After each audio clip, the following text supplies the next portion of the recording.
Semua orang berharapan dan berandai-andai menjadi seorang polisi, menjadi seorang polwan, bisa berdinas seperti bapak ibu. Tapi tidak semuanya bisa mendapatkan. Udah dapat nikmat yang luar biasa, pas di saat dikasih sama Allah jabatan yang seperti ini, dia biasa-biasa aja, sholatnya biasa-biasa aja, zikirnya biasa-biasa aja, baca Qur'annya biasa-biasa aja, ingat Allah biasa-biasa saja. Ingat bapak ibu, bentar bagi Allah nyawa ini diambil sama Allah. Bismillahirrahmanirrahim.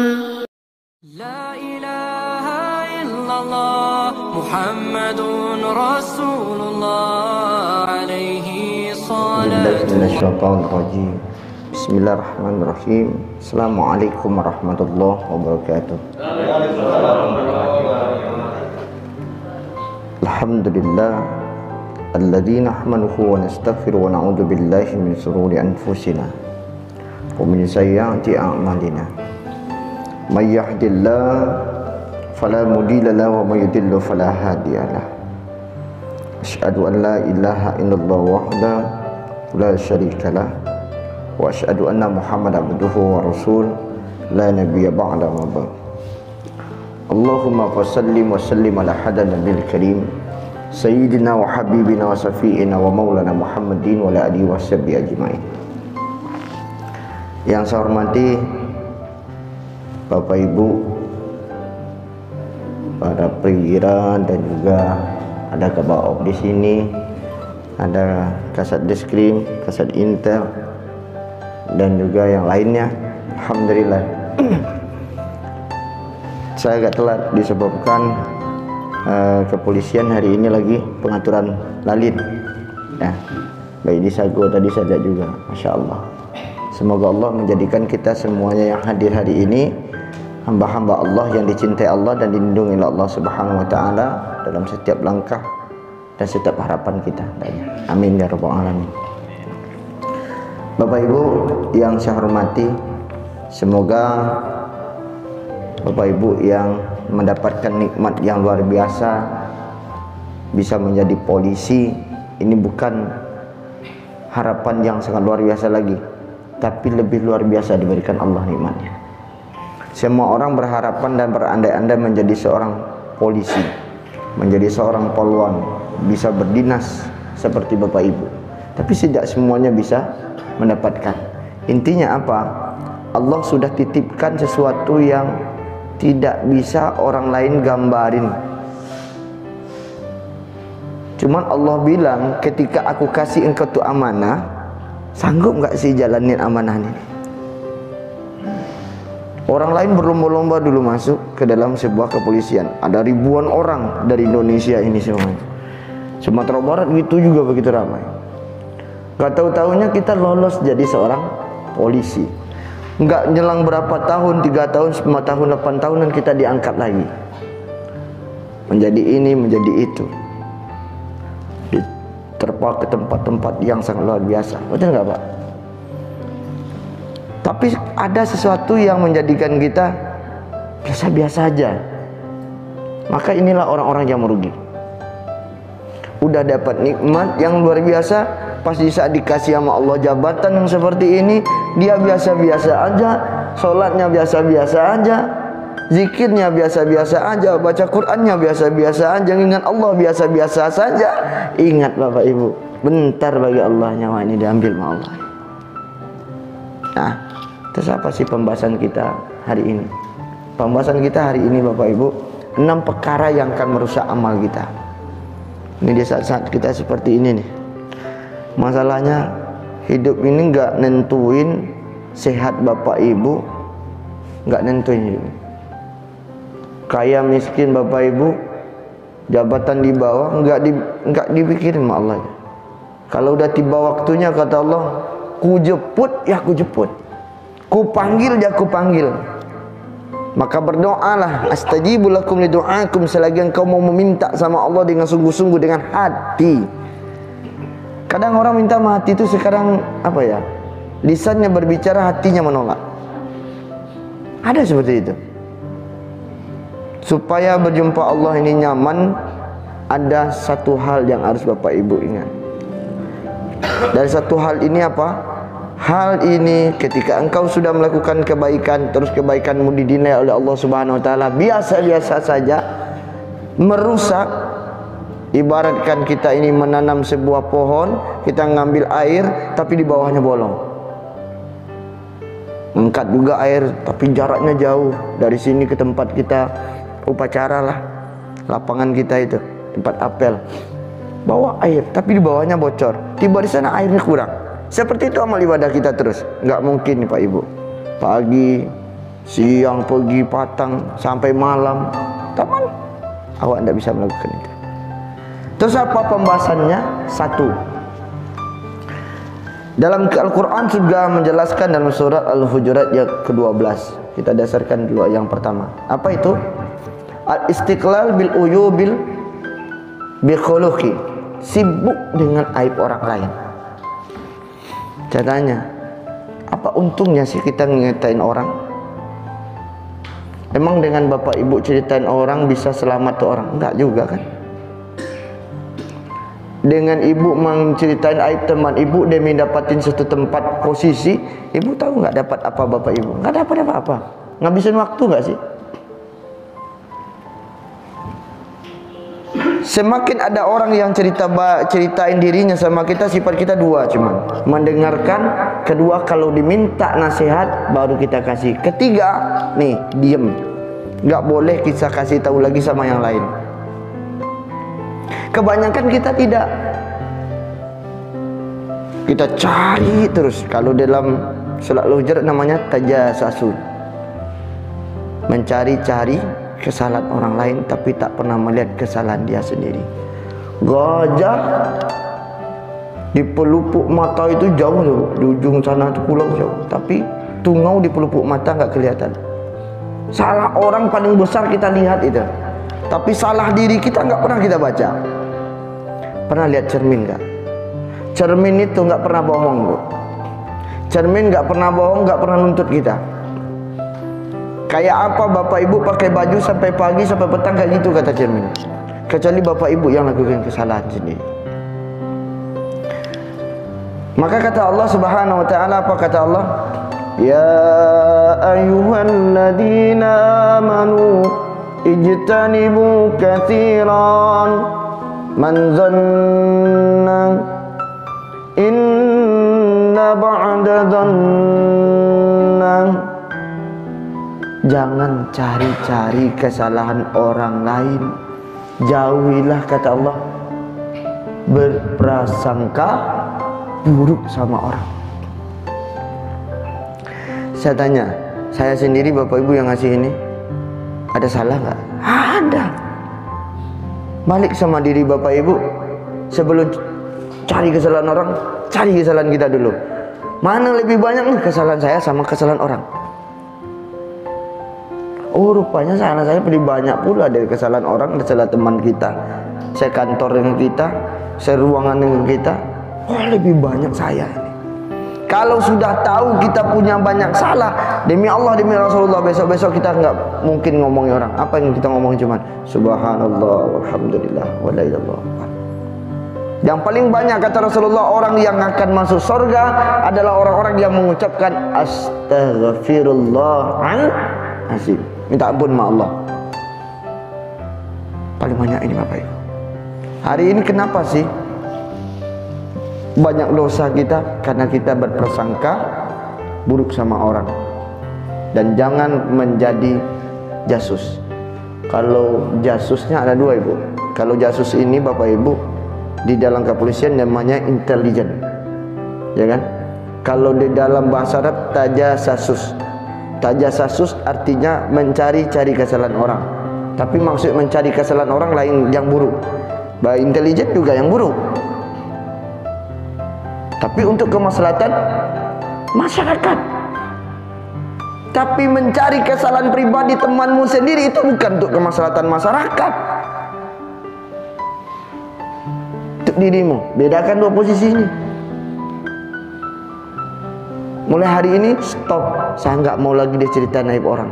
Kenapa? Nggak ada manfaat. Dia tidur, saya nggak tidur. Ya kan? Dia enak minum kopi, saya sibuk ceritain aib dia. Sibuk terus, siang pagi petang ceritain dia, buruk dia kelihatan. Pas kita diceritain keburukan kita sama orang, ketahuan sama kita, kita pada marah. Udahlah, mulai hari ini stop. Makanya saya bilang, apa manfaatnya engkau menceritakan keburukan temanmu?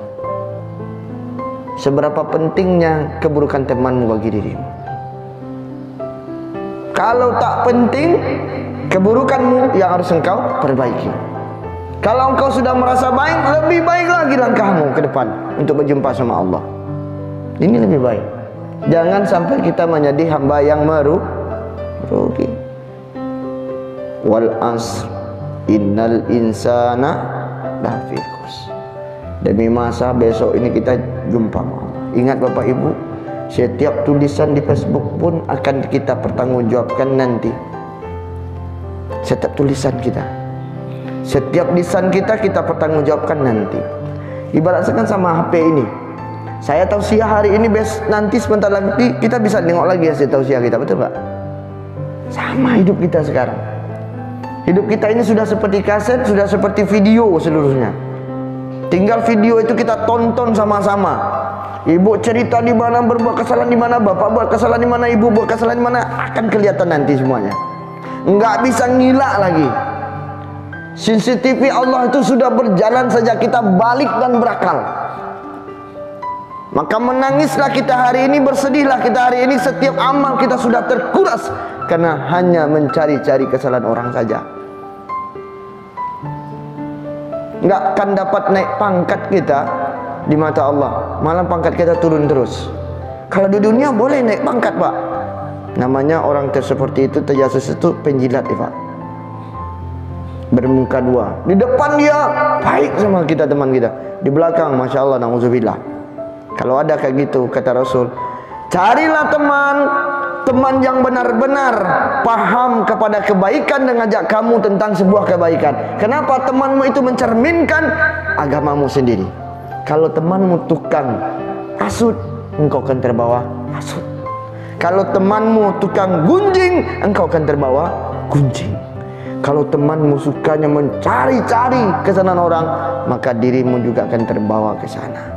Kalau temanmu rajin ibadah, engkau akan terbawa rajin ibadah. Kalau temanmu setiap dia duduk daripada cerita orang, dia baca Al-Quran, dia berselawat, di dalam hatinya, Pak maaf Pak, saya nggak mau cerita orang deh, telinga saya ini udah nggak manfaat lagi nih Pak. Ya, mulai hari ini perubahan. Kedua, qaswatul qulub, hati yang keras. Mungkin nasihat saya ini sudah pernah di ibu bapak berikan juga sama orang. Malah ibu nasihatin orang, bapak nasihatin, jangan lakukan ini. Tapi makin 1, 2, 3 teman kita masih lakukan itu juga.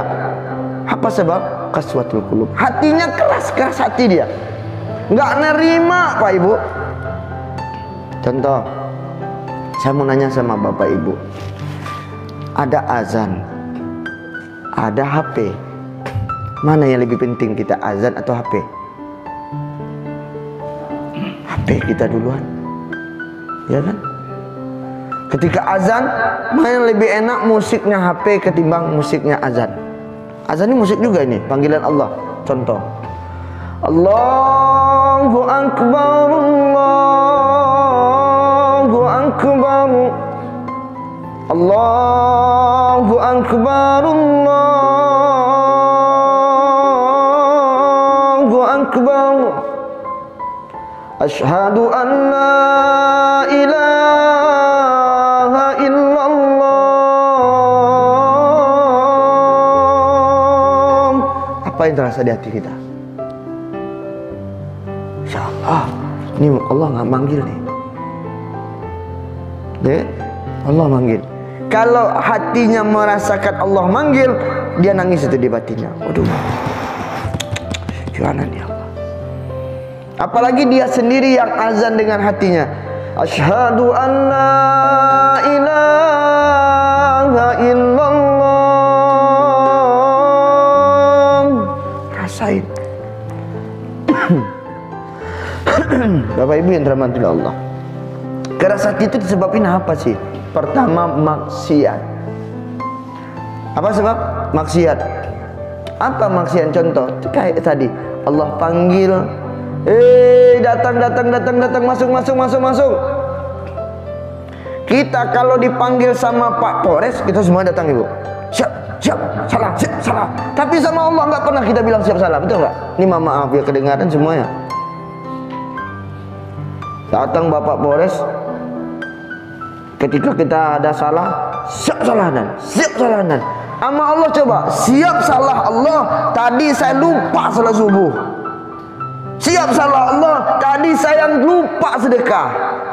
Siap salah Allah, tadi saya gunakan hidup saya ini bukan untuk bermanfaat. Wah, itu baru bagus. Ini sama pimpinan takut, sama Allah nggak takut. Yang jadikan engkau itu punya pimpinan adalah Allah Azza wa Jalla. Ingat itu. Yang jadikan kau punya baju Allah Subhanahu wa taala. La arakadiun illa biznillah, tak bergerak suatu benda apapun kecuali izin dari Allah. Kenapa sih kita lebih takut sama manusia ketimbang kepada yang menghidupkan manusia? Siapa itu? Kenapa enggak takut? Itu yang pertama.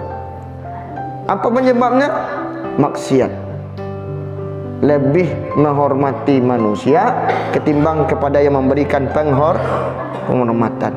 Lebih mencintai manusia ketimbang memberikan cinta. Lebih menyayangi manusia ketimbang yang memberikan sayang. Betul nggak? Udah dari sekarang kita robah pola kita semuanya.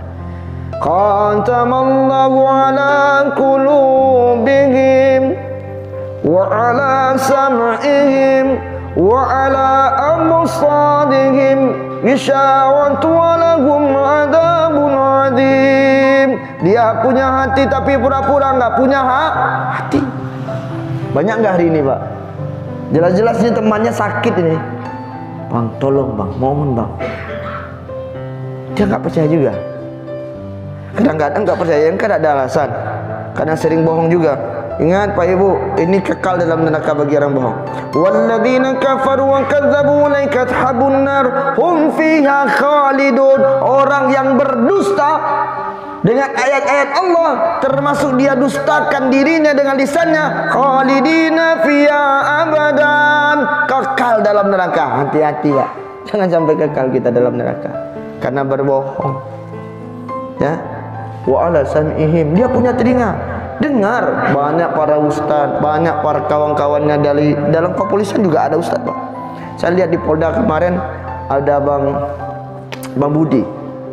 Dia sama S2 dengan saya juga. Malam seorang ustaz juga rupanya. Saya bangga-bangga dengan dia ada polisi hafiz Quran. Kayak ke Polda kemarin ada di Pariaman ada polisi yang hafiz Quran. Kalau bisa di sini juga ada hafiz Quran juga polisi-polisi seluruhnya. Setuju nggak Pak? Kenapa? Ketika dia bacakan ayat Allah nih, para penjahat ini semuanya taubat semuanya. Ini yang saya harapkan ini. Tapi kalau kata Rasulullah, sampai akhir hayat yang namanya kejahatan akan berdampingan terus dengan kebaikan. Akan hilang kata Rasulullah. Kecuali kata Allah ini, kecuali idza dulzilatil ardu zilzalaha wa akrajatil ardu asqalaha wa qala al insanu ma laha. Apabila bumi sudah digoncangkan dengan dahsyatnya, keluar semuanya. Ada apa? Gempa. Pak, itu bukan gempa. Al-qari'an mal-qari'an wa ma adraka mal-qari'ah, itu kiamat. Tapi kiamatnya masih kecil. Itu kiamat. Kalau sudah besar nanti semuanya habis, engkau baru berkata la ilaha illallah, aku bersaksi. Dah terlambat, nggak bisa lagi Pak. Muhammad itu Rasulullah, nggak ada lagi tuh kesempatan kita untuk bersaksi tiada Tuhan selain Allah. Maka kata Allah, walladzina fi qulubihim maradun ghara ulai dinuhum. Orang yang keras hatinya itu adalah orang-orang yang tidak ada lagi dalam agamanya. Kenapa? Dia sudah tipu agamanya sendiri. Sedang kebaikan aja, nasihat baik nggak dia dengarin, mana mungkin dia punya agama lagi kan? Itu kata Allah dalam surah Al-Anfal ayat 49. Yang ketiga, hubbud dunya, cinta terhadap dunia. Kalau ngejar dunia boleh, nggak ada yang larang. Terlalu mengejar dunia, ini yang perlu dipertanyakan. Berarti orang yang sibuk dirinya ngejarin jabatan, seakan-akan jabatan itu selama-lamanya. Maaf cerita, beliau sebagai kabaop tidak lama juga, besok mungkin bisa lagi di bawah, bisa jadi naik ke atas, betul nggak? Jadi semakin engkau kejar jabatan, boleh engkau kejar, boleh, tetapi engkau pertahankan dengan cara apa? Dengan cara kebaikan. Nanti Allah angkat sendiri. Beliau juga nggak tahu mimpi besok jadi apa, ini jadi apa. Nggak ada mimpi kita besok. Cuma ngarap-ngarap ada, ngandai-ngandai ada. Tapi yang jadi nama Allah, oh kok kesini jadinya saya. Saya pengennya kesini kemarin. Betul nggak Pak? Harapan beliau pengennya kesini. Jangan kesinilah besok. Nggak taunya dikasih kesini. Intinya apa? Yang selalu engkau lihat baik belum tentu baik di mata Allah. Yang selalu engkau lihat buruk belum tentu buruk di mata Allah. Maka pilah-pilah. Kata Allah, kalau minum air manis jangan telan habis-habis. Kalau terminum air pahit jangan dimutahkan habis-habis. Intinya apa? Ada makna di sana. Pahit manis hidup perlu kita jalani, tetapi jangan terlalu cinta terhadap dunia.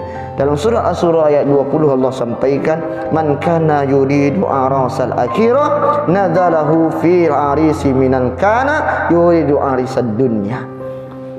Barang siapa menghendaki pahala akhirat, niscaya akan Allah tambah pahala itu baginya. Dan barang siapa yang mengharapkan atau menghendaki pahala dunia, niscaya kami akan berikan pahala baginya. Tidak ada baginya peroleh di akhirat. Kalau kita pengen dunia, dapat dunia. Kalau kita pengen akhirat tapi kejarnya dunia, tetap juga dapat dunia. Maka kita nggak dapat apa-apa. Ibu bapak pengen dunia, dikasih dunia sesuai nawaitu kita. Kalau engkau niatnya untuk dunia, engkau dapat dunia. Kalau engkau niatnya untuk perempuan, engkau dapatkan apa yang kau niatkan dari perempuan tersebut. Makanya niatkan segala sesuatu hidup kita untuk Allah. Bapak Ibu, di sini paling banyak amal ibadah dikerjakan di kepolisian ini. Apa paling banyak Pak Ustaz di kepolisian? Satu, nasihatin orang. Pak, jangan pakai narkoba lagi Pak, ini nggak baik. Itu pahala itu Bu. Terus ngajarin orang jangan buat salah. Aturan lalu lintas, aturan komunikasi, cara kamtipmas masyarakat ini tentram, produktif, aktif seluruhnya masyarakat, menjaga keselamatan masyarakat dan keharmonisan masyarakat. Ini banyak Pak Ibu di sini. Tapi kita nggak pernah sadar kalau kita lagi banyak kebaikan di sini kita buat, kita rasa-rasa ada yang malas kerja. Kenapa ada yang malas kerja? Karena setan sudah ada dalam hatimu. Kenapa kita selalu ngantuk aja? Apa menyebabnya? Ada iblis jin dalam dirimu. Kadang-kadang itu coba sekali-kali terapi diri kita, jangan terapi orang saja. Bapak Ibu, maaf nih Bapak Ibu ya, ini Ustaz gak keras sekali kajinya. Enggak, paling lembut nih kaji saya sekarang ya. Jadi dunia boleh dikejar, boleh, tetapi jangan terlalu sibuk dengan dunia. Yang ketiga, qilatul haya, sedikit rasa malunya. Nih, paling banyak nggak sedikit rasa malu kita? Udah dibantu sama Allah, minta udah rengek-rengek sama Allah, sampai-sampai nangis-nangis kita minta, ya Allah tolong nanti ya Allah jangan sampai saya ada masalah ya Allah. Diselesain masalah sama Allah, dia masalah sama Allah nggak pernah dia selesaikan. Masalah sama orang dia minta selesai, tapi masalah sama pimpinan nggak pernah. Yang paling atas ini pimpinan kita, Allah Azza wa Jalla. Masalah kita sama Allah nggak pernah kita selesaikan. Udah berapa umur kita ini? Apa masalah kita? Paling banyak buat zina dulu pernah kita lakukan zina, mata, telinga, telinga semuanya. Apalagi maksiat, nyuri, mungkin pernah kita lakukan lebih dari itu. Durhaka sama orang tua, jangan ditanya lagi. Nah, sama manusia kita minta selesain masalah, nggak malu dia sama Allah. Selesai dulu masalah kita sama Allah. Ini yang paling banyak sekali Bapak Ibu, yang kurang, kalau orang Minang bilang nggak tahu raso jo pariso. Ya kan? Lah diagih di Allah sadonyo, tapi ndak ada rasa malu ke Allah. Paling baik kalau orang bikin orang Minang mangecian utak nak ada, utar. Kurang tarati wa Allah selesai. Aneh ndak dulu bapak ibu dun ada apa-apa le. Hal ada kita apa-apa le Pak Ibu. Kini lah diagih di Allah, kok kini kita baru berpikir, oh iyo kita kok ada sampai posisi kutil, kurang taliti terhadap diri awak selaku manusia, ya kan? Kuman, kurang beriman gitu kepada Allah, ya kan? Kurang rapi gitu menghadap Allah. Kalau kepimpinan kita rapi-rapi, sama Allah nggak rapi-rapi. Mana betul itu? Kepimpinan harum, kamu Allah bun kepindiang, tak mungkin kan? Kepimpinan siap semuanya, kalau Allah enggak mungkin. Makanya taulah sedikit rasa malu kita sama Allah. Minta sama Allah nanti pas ini sholat sunat taubat. Kenapa saya yakin termasuk diri saya, semuanya kita ini punya dosa nih Pak. Sholat taubat dulu, sholat sunat taubat 2 rakaat, minta sama Allah. Usalli sunatit taubat lillahi ta'ala. Kita minta sama Allah, ya Allah, minta. Sholat taubat nggak pernah, ya kan? Puasa jarang, cerita orang rajin, ya kan? Sedekah jangan ditanya, nggak pernah sama sekali. Kalau udah ada pimpinan baru sedekah, nggak ada pimpinan nggak sedekah, biar dipandang orang. Emang surga milik kita? Emang kita ada teman di surga? Nggak ada. Uang kita, jabatan kita nggak bisa sogok malaikat besok Pak. Malaikat Ridwan nggak bisa disogok, ya. Nggak bisa Pak Ridwan, ini tolong Pak Ridwan, ini tolong. Kalau Pak Ridwan di dunia ini, di polsek saya itu karena udah Bang Ridwan itu di terusan, itu bisa lah disogok. Kalau yang ini sama Pak Ridwan yang ini nggak bisa disogok Pak. Bisa kita elus-elus Pak Ridwan, beli rokok sebungkus, tolong, bisa lah. Tapi sama malaikat Ridwan nggak bisa disogok-sogok, nggak bisa dielus-elus. Yang salah katakan salah, yang benar katakan benar. Nah yang kelima, tulul amal, panjang angan-angan.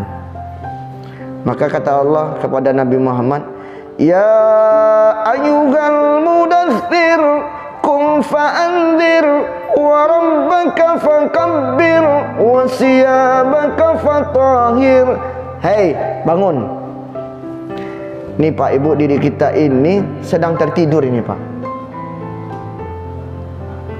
Apa tertidur? Yang punya jabatan tertidur dengan jabatannya. Yang punya gelar tertidur dengan gelarnya. Yang punya baju bagus tertidur dengan bajunya. Dia nggak pernah sadar bentar lagi jumpa sama Allah. Mau bawa apa? Ayo, mau bawa apa kita? Kalau agama nggak kokoh, adat pun nggak tahu. Kacau. Mulai hari ini tanyakan diri kita. Angan-angan kita mau kemana? Pak Ustadz, saya pengennya masuk surga Pak Ustadz. Tapi apa? Gak mungkin juga. Berarti udah tahu sadar diri itu. Kenapa gak mungkin Bang? Karena saya punya dosa Pak Ustadz. Berarti bagus. Pengen apa masuk mana? Masuk neraka dulu Pak Ustadz. Pantas.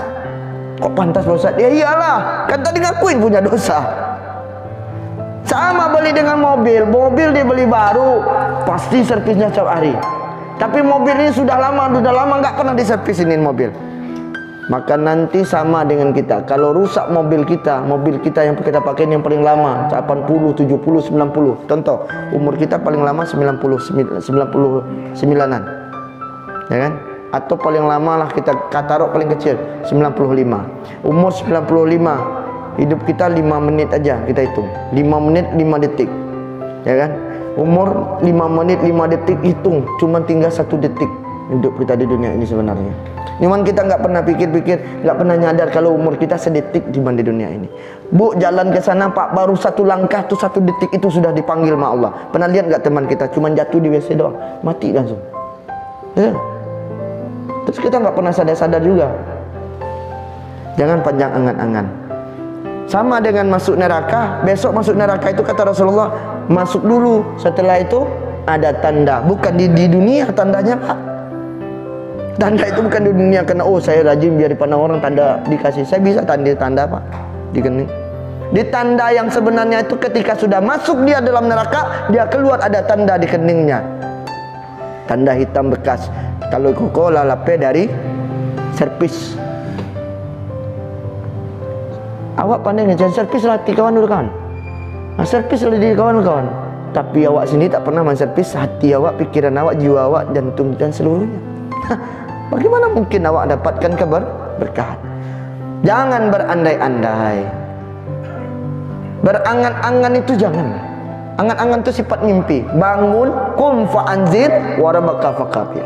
Bangun, bangkit, nasihati diri. Hei diri, bentar lagi engkau akan mati itu diri.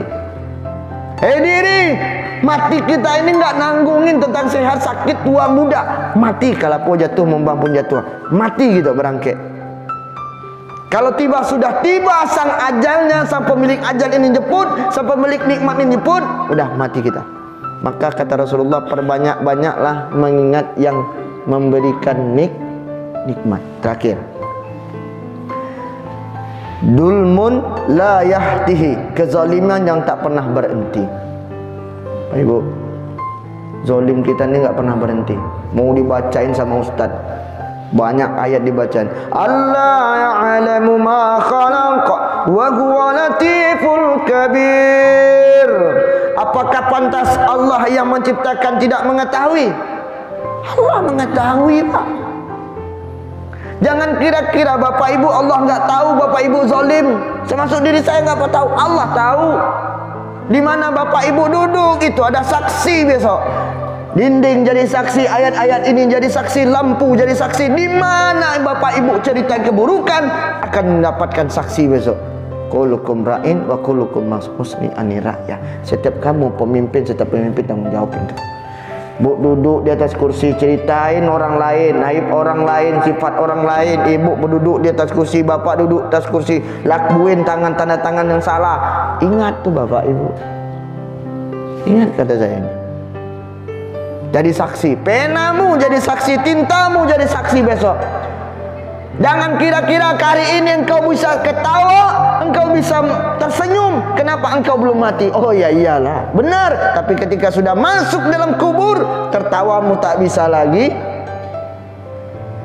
Coba engkau bayangkan di dalam kubur tanpa ada siapa-siapa. Dan ada dirimu dan amal ibadahmu. Oh, rupa amal ibadahmu sudah habis. Wah, sengsaralah dirimu. Sengsara sedang kau dapatkan. Waduh, siksaan kau datang setiap hari, setiap waktu, kata Rasulullah. Maka caranya taubat. Tubu ilallahi taubatan nasuha. Benar-benar bertaubat, ngulangin kebaikan-kebaikan lagi.